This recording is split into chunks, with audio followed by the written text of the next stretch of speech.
ഇതിന്റെ മുന്നേ ഒരു വീഡിയോ എടുത്തിട്ടുണ്ടാവും. അത് എനിക്ക് ചെക്കന്റെ വിഷ്ണുവിന്റെ വീട്ടിൽ നിന്ന് ഡ്രസ്സ് കൊടുന്ന അന്നാണ് ഞാൻ വീഡിയോ എടുത്തിട്ടുണ്ടായത്. ഞാൻ ഈ വീഡിയോ എടുക്കാൻ കാരണം എന്താ വെച്ച് കഴിഞ്ഞാല് ഞങ്ങള് പോവാണ്, ഈ തിങ്കളാഴ്ച പോകും. കാത്തിരുന്ന് എന്തുകൊണ്ടാ വെച്ച് കഴിഞ്ഞാൽ എന്റെ സാലറി കിട്ടാൻ വേണ്ടിട്ടായിരുന്നു. സാലറി കിട്ടേണ്ട ആ ഒരു ഡേറ്റ് വരെ വെയിറ്റ് ചെയ്തിരിക്കുകയായിരുന്നു. അപ്പൊ അതുവരെ പിടിച്ചു നിൽക്കുകയാണ് ശരിക്കും.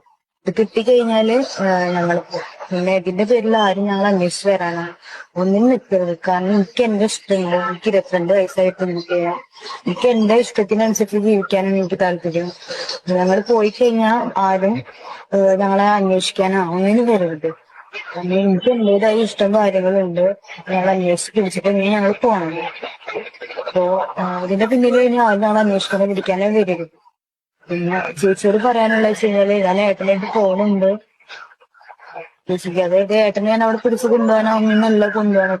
ചേച്ചിക്ക് എപ്പോ കാണാൻ തോന്നുന്നു പറഞ്ഞു കഴിഞ്ഞാലും ഏട്ടനെ ഞാൻ വിടും. ഞാൻ ഇപ്പൊ കണ്ടാകാണ്ട് പിടിച്ചിരിക്കാനോ ഒന്നും ഞാൻ നിൽക്കില്ല. പിന്നെ ഏട്ടനില്ലാണ്ട് ഒരിക്കലും ജീവിക്കാൻ പറ്റില്ല. അതുതന്നെയാണ് ഞാൻ ഈ ഒരു കളി കളിക്കുന്നത്. അതുകൊണ്ട് എന്തെങ്കിലും ഞങ്ങൾക്ക് ഇവിടെ നിൽക്കാൻ പറ്റില്ല. ഞങ്ങൾക്ക് പോകും. ഞങ്ങൾ അത്രയും ഇഷ്ടപ്പെട്ട ആൾക്കാരാണ്. ഞങ്ങളെ പിന്നാലെ ആരും വരരുത്.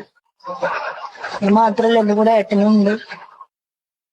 അപ്പൊ പോണന്റെ 2 ദിവസം മുന്നേ ഒരു വീഡിയോ എടുക്കാൻ കാരണം എനിക്ക് സാലറി കിട്ടുന്ന ഒരു ഡേറ്റിന്റെ രീതിയിലാണ്. തിങ്കളാഴ്ച കിട്ടുള്ളൂ, തിങ്കളാഴ്ച പോവുകയും ചെയ്യും. അപ്പൊ ആരും ഇതിന്റെ പേരില് അന്വേഷിക്കാനോ പിടിക്കാനോ വരരുത്. ഏട്ടൻ എന്റെ കൂടെ ഉണ്ട്. ഞങ്ങൾ അത്രയും സ്നേഹിക്കുന്ന ആൾക്കാരാണ്. എനിക്ക് വീഡിയോ കാണുമ്പോഴായാലും ഞങ്ങൾ പോവാൻ കാരണം തന്നെ അത്രയധികം ഇഷ്ടപ്പെട്ട കാരണമാണ് ഞങ്ങൾ പോകുന്നത്. ആരും ഇതിന്റെ പേരിൽ അന്വേഷിക്കാനോ പിടിക്കാനോ വരരുത്. 19 വയസ്സ് മുതൽ തുടങ്ങിയിട്ടുള്ള ഇഷ്ടമാണ്. എനിക്ക് 22 വയസ്സ് കളിക്കാനാണ് പറയണത്. ആരും